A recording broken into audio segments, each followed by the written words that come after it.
The Truth About Angels, Chapter 3, Angels in Heaven Before the Rebellion. Christ as Creator God. Before men or angels were created, the Word was with God, and was God. The world was made by Him, and without Him was not anything made that was made. If Christ made all things, He existed before all things. The words spoken in regard to this are so decisive that no one need be left in doubt. Christ was God essentially, and in the highest sense. He was with God from all eternity, God over all, blessed forevermore. The Lord Jesus Christ, the divine Son of God, existed from eternity, a distinct person, yet one with the Father. He was the surpassing glory of heaven. He was the commander of the heavenly intelligences, and the adoring homage of the angels was received by Him as His right. Through Solomon, Christ declared, "The Lord possessed me in the beginning of His way, before His works of old. I was set up from everlasting, from the beginning, or ever the earth was.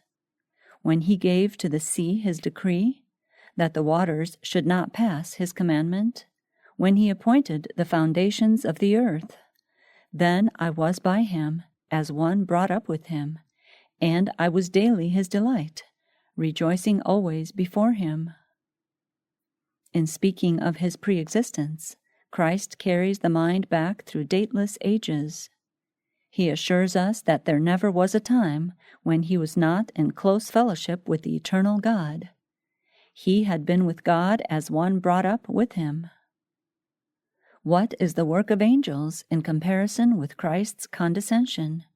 His throne is from everlasting. He has reared every arch and pillar in nature's great temple.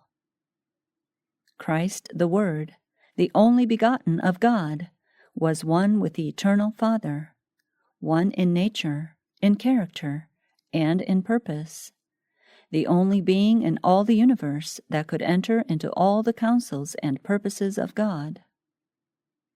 Before sin arose, God had a plan. God and Christ knew from the beginning of the apostasy of Satan and of the fall of Adam through the deceptive power of the apostate. The plan of salvation was designed to redeem the fallen race, to give them another trial. Christ was appointed to the office of mediator from the creation of God, set up from everlasting to be our substitute and surety. Known unto God are all His works, and from eternal ages the covenant of grace, unmerited favor, existed in the mind of God.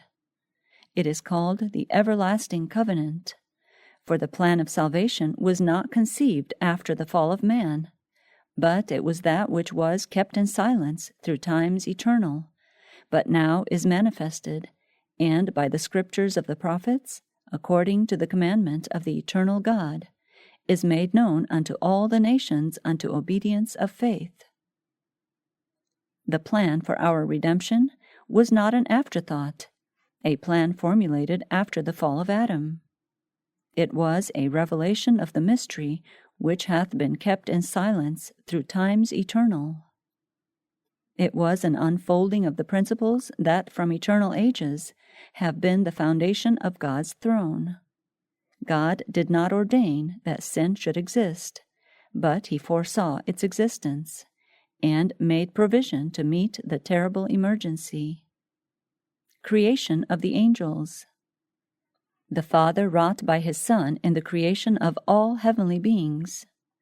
By Him were all things created, whether they be thrones, or dominions, or principalities, or powers. All things were created by Him and for Him. Before the creation of man, angels were in existence. For when the foundations of the earth were laid, the morning stars sang together, and all the sons of God shouted for joy.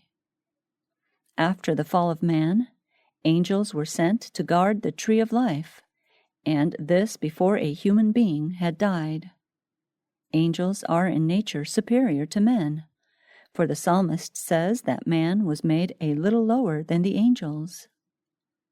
From eternal ages, it was God's purpose that every created being, from the bright and holy seraph to man, should be a temple for the indwelling of the Creator.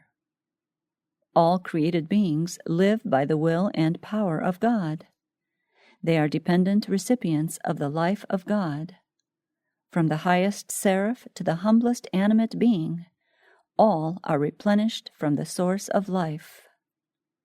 When the Lord created these angelic beings to stand before His throne, they were beautiful and glorious. Their loveliness and holiness were equal to their exalted station. They were enriched by the wisdom of God and girded with the panoply of heaven. Creation of Lucifer.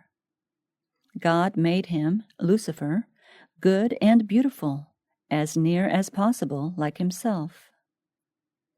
God had made him, Lucifer, noble, had given him rich endowments. He gave him a high, responsible position. He asked of him nothing that was unreasonable.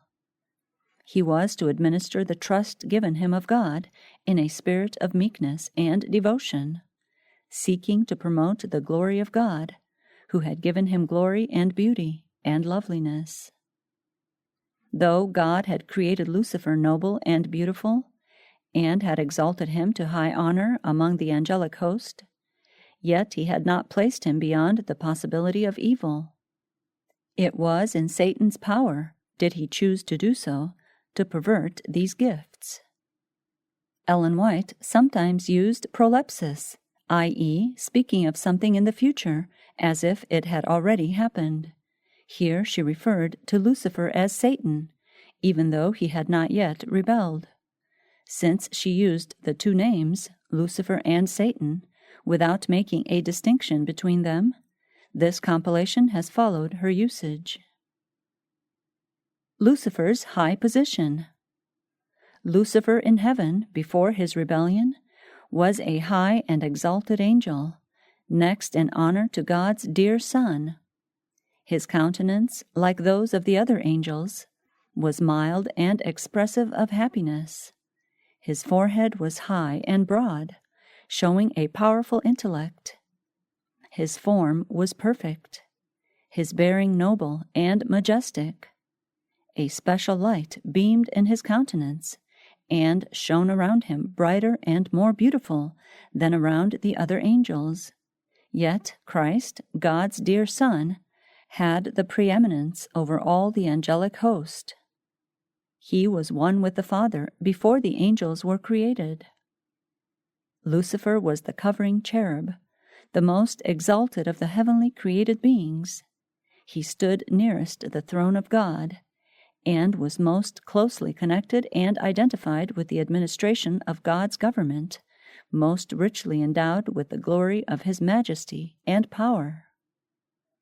The Lord Himself gave to Satan his glory and wisdom, and made him the covering cherub, good, noble, and exceeding lovely. Among the inhabitants of heaven, Satan, next to Christ, was at one time most honored of God, and highest in power and glory. Lucifer, the son of the morning, in glory surpassing all the angels that surround the throne, was united in closest ties to the Son of God. Lucifer, son of the morning, was first of the covering cherubs, holy and undefiled. He stood in the presence of the great Creator, and the ceaseless beams of glory enshrouding the eternal God rested upon him. He, Lucifer, had been the highest of all created beings, and had been foremost in revealing God's purposes to the universe. Before evil originated, peace and joy, in perfect submission to the will of heaven, existed throughout the angelic host. Love to God was supreme, love for one another impartial. Such was the condition that existed for ages before the entrance of sin. He, Lucifer, had a knowledge of the inestimable value of eternal riches that man did not possess. He had experienced the pure contentment, the peace, the exalted happiness and unalloyed joys of the heavenly abode. He had realized, before his rebellion, the satisfaction of the full approval of God. He had had a full appreciation of the glory that enshrouded the Father, and knew that there was no limit to his power. There was a time when it was his, Satan's, joy to execute the divine commands. His heart was filled with love and joy in serving his Creator. Satan was a beautiful, exalted angel, and would have remained so forever had he not withdrawn his allegiance from God.